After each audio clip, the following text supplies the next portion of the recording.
Hey guys, welcome back to D D vlogs. ಇದು ವರಲಕ್ಷ್ಮಿ ಹಬ್ಬದ continuation vlog 2.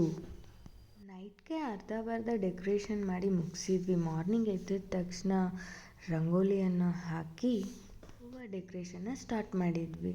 ಹೂವನ್ನು ನೆನ್ನೆನೇ ಪೋಣಿಸಿಟ್ಕೊಂಡಿದ್ವಿ. ಮಲ್ಲಿಗೆ ಹೂವಾರ ಹಾಗೂ ಶಾಮಂತಿ ಹೂವಾರವನ್ನು ದೇವರಿಗೆ ಹಾಕಿ ಮಿಕ್ಕಿದ ರೋಸು ಹಾಗೂ ಸೇವಂತಿ ಹೂವಿನಿಂದ ಹೀಗೆ ಪ್ಲೇಟ್ಸ್ನಲ್ಲಿ ಡೆಕೋರೇಟ್ ಮಾಡ್ಕೊಂಡ್ವಿ.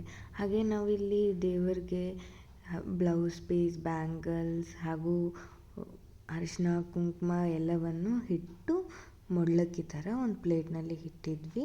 ಹಾಗೆ ಬಿಸಿ ಹಾಲು ಕಾಯಿಸಿಟ್ಟಿದ್ವಿ. ಪ್ರಸಾದಕ್ಕಾಗಿ ಹೋಳಿಗೆಯನ್ನು ಮಾಡಿದ್ವಿ.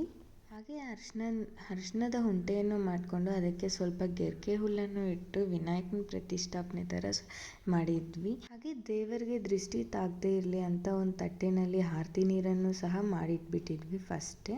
ಹಾಗೆ ಎಲ್ಲ ದೀಪವನ್ನು ಅಂಟಿಸಿ ಮಂಗಳಾರತಿ ಮಾಡಿ ಎಲ್ಲ ಪೂಜೆ ಎಲ್ಲ ಮುಗಿದ್ಮೇಲೆ ಸೇವಂತಿ ಹೂವನ್ನು ಕೈಗೆ ಕಟ್ಕೊಂಡ್ವಿ, ವ್ರತ ಮುಗೀತು ಅಂತ.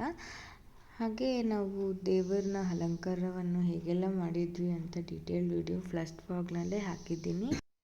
ಮಕವಾಡ ಕಟ್ಟಿದಾದ್ಮೇಲೆ ತೆಂಗಿನಕಾಯಿ ಕಾಣುತ್ತೆ ಅಂತ ನಾವು ಹೀಗೆ ಹೂವನ್ನು ದೇವರಿಗೆ ಕಾಯಿ ಸುತ್ತಿದ್ವಿ. ಹಾಗೆ ರೋಸ್ನ ತಲೆ ಮೇಲೆ ಇಟ್ಟು ಈ ಥರ ರೌಂಡಾಗಿ ಮಾಡ್ಕೊಂಡಿದ್ವಿ. ತುಂಬ ಚೆನ್ನಾಗಿ ಕಾಣ್ತಾ ಇತ್ತು. ಹಾಗೆ ಅರಿಶಿನ ಕುಂಕುಮ ಮಾಡ್ಕೊಂಡಿದ್ವಿ, ಅದನ್ನು ಕಟ್ಟಿದ್ವಿ ದೇವರಿಗೆ ತಾಳಿ ಅಂತ.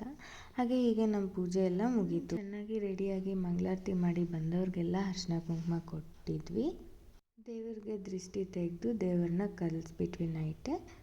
ಹಬ್ಬದ ವ್ಲಾಗ್ 2. Thanks for watching.